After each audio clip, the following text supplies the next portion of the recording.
जय हिंद। हम पढ़ रहे थे हिस्ट्री के प्रीवियस ईयर क्वेश्चन।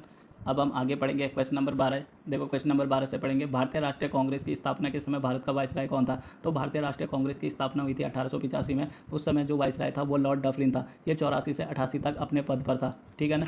और लॉर्ड रिपन जो है कब से कब तक था अपने पद पर। लॉर्ड रिपन जो था ये 1880 से और ये 84 तक था। लॉर्ड लिटन कब से कब तक था, ये 1876 से 80 तक था।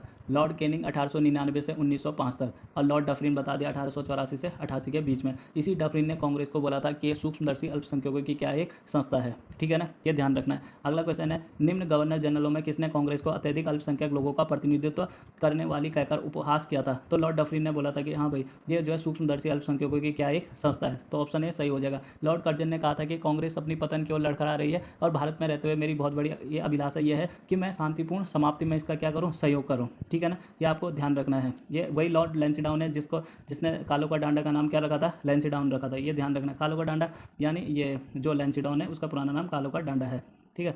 1885 में भारतीय राष्ट्रीय कांग्रेस की स्थापना के समय गवर्नर जनरल कौन था। तो कौन था, लॉर्ड डफरिन था। लॉर्ड डफरिन क्या था, भारतीय राष्ट्रीय कांग्रेस की स्थापना के समय क्या था, गवर्नर जनरल था। ये आप ध्यान रखेंगे। अगला क्वेश्चन है, देखो अगला क्वेश्चन है, देखो अगला क्वेश्चन है, लॉर्ड डफरिन के वायसराय काल की एक महत्वपूर्ण घटना क्या थी। देखो लॉर्ड डफरिन के काल की महत्वपूर्ण घटना क्या थी, कांग्रेस की स्थापना थी, ठीक है ना। कांग्रेस की स्थापना हुई थी इसके टाइम पे 1885 में, ठीक है ना।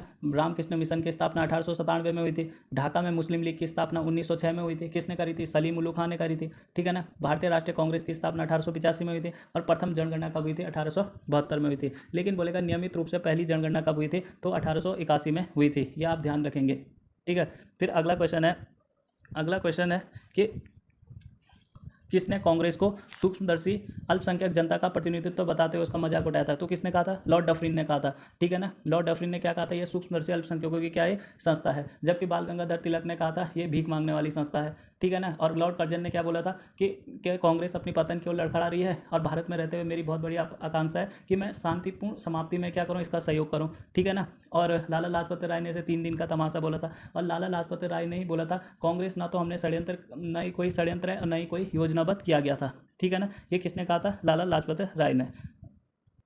अगला क्वेश्चन है, निम्नलिखित में से कौन भारतीय राष्ट्रीय कांग्रेस के स्थापना के अधिवेशन में उपस्थित नहीं था। तो कौन नहीं था, मैंने ये क्वेश्चन आगे भी बताया है, कौन नहीं था, सुरेंद्र नाथ बनर्जी नहीं थे, क्योंकि ये इंडियन एसोसिएशन के जो बैठक थी उसमें भाग लेने के लिए गए हुए थे। इसलिए जो भारतीय राष्ट्रीय कांग्रेस की स्थापना के अधिवेशन में उपस्थित नहीं था वो कौन सा नहीं था, तो सुरेंद्र नाथ बनर्जी नहीं थे। यह ध्यान रखेंगे, ठीक है ना। दादा भाई नौरोजी ने जो है सबसे ज़्यादा बार कांग्रेस के अधिवेशन की अध्यक्षता करी थी। सबसे लंबे समय तक जो कांग्रेस के अधिवेशन की अध्यक्षता करी थी वो अबुल कलाम आज़ाद ने करी थी। ये आपको ध्यान रखना है। सबसे युवा भी अबुल कलाम आज़ाद ही थे, ठीक है ना। इनका नाम थोड़ा ध्यान रखेंगे।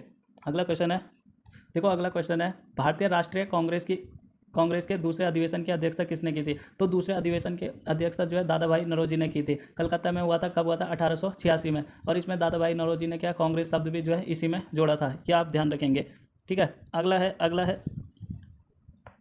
अगला है कांग्रेस के लिए समर्थन प्राप्त करने के लिए 1889 ईस्वी में एक समिति स्थापित की गई। निम्न में उस समिति का सभापति कौन था। उस समिति का सभापति कौन था, मी डिग्बी था, ठीक है ना। कौन था, मी डिग्बी था। और सर डब्ल्यू वेडरबर्न के बारे में बता चुका हूँ, पहला विदेशी था जिसने सबसे ज़्यादा बार कांग्रेस के अधिवेशन की अध्यक्षता करी थी। देखो अगला क्वेश्चन है, भारतीय राष्ट्रीय कांग्रेस के सर्वप्रथम मुस्लिम अध्यक्ष कौन थे। तो कौन थे, बदरुद्दीन तैयबजी जो है मुस्लिम अध्यक्ष थे। सबसे पहले मुस्लिम अध्यक्ष कौन थे, बदरुद्दीन तैयबजी थे।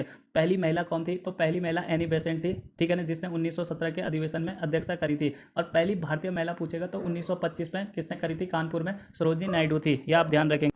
देखो अगला क्वेश्चन है कि भारतीय राष्ट्रीय कांग्रेस का पहला मुस्लिम अध्यक्ष कौन था। तो कौन था, बदरुद्दीन तैयबजी थे। पहले कौन थे, बदरुद्दीन तैयबजी पहले मुस्लिम थे। अबुल कलाम आज़ाद सबसे युवा कांग्रेस का अध्यक्ष था और सबसे लंबे समय तक कांग्रेस के अधिवेशन की अध्यक्षता किसने करी थी, अबुल कलाम आज़ाद ने करी थी, 40 से 46 के बीच तक करीबन, ठीक है ना। इतना आपको ध्यान रखना है, ठीक है। यह अबुल कलाम आज़ाद के बारे में ध्यान रखना है। पहला शिक्षा मंत्री भी यही थे, अबुल कलाम आज़ाद। देखो अगला है, निम्नलिखित कथनों पर विचार कीजिए। क्या है, भारतीय राष्ट्रीय कांग्रेस की प्रथम महिला अध्यक्ष सरोजनी नायडू थी। तो ये गलत है। प्रथम महिला अध्यक्ष कौन थी, एनी बेसेंट थी। प्रथम भारतीय थी सरोजनी नायडू। प्रथम भारतीय महिला अध्यक्ष कौन थी, सरोजनी नायडू। लेकिन प्रथम महिला कौन थी, एनी बेसेंट थी। ये आपको ध्यान रखना है। भारतीय राष्ट्रीय कांग्रेस के प्रथम मुस्लिम अध्यक्ष बदरुद्दीन तैयबजी थे। बिल्कुल ठीक, बिल्कुल ठीक। इसमें ऑप्शन 2 क्या बी, ये वाला क्या हो जाएगा, सही ऑप्शन है, ठीक है ना। दूसरा वाला क्या इसमें सही ऑप्शन है, ये आप ध्यान रखेंगे। अगला क्वेश्चन है, देखो अगला क्या है कि भारतीय राष्ट्रीय कांग्रेस का प्रथम निर्वाचित भारतीय राष्ट्रीय कांग्रेस का प्रथम निर्वाचित यूरोपियन अध्यक्ष कौन था? George Yule. ठीक है ना, पहला अंग्रेज भी यही था, जॉर्ज यूल। पहले यूरोपियन भी यही था, कौन? George Yule. ये आप ध्यान रखेंगे। ठीक है ना। एओ ह्यूम ने क्या करी थी? इसकी स्थापना करी थी। एनी बेसेंट पहली महिला अध्यक्ष कौन थी? एनी बेसेंट थी। ठीक है ना, पहली महिला अध्यक्ष कौन थी? एनी बेसेंट थी। ये आपको ध्यान रखना है। आज के लिए इतना ही, फिर से कल मिलेंगे, तब तक के लिए धन्यवाद।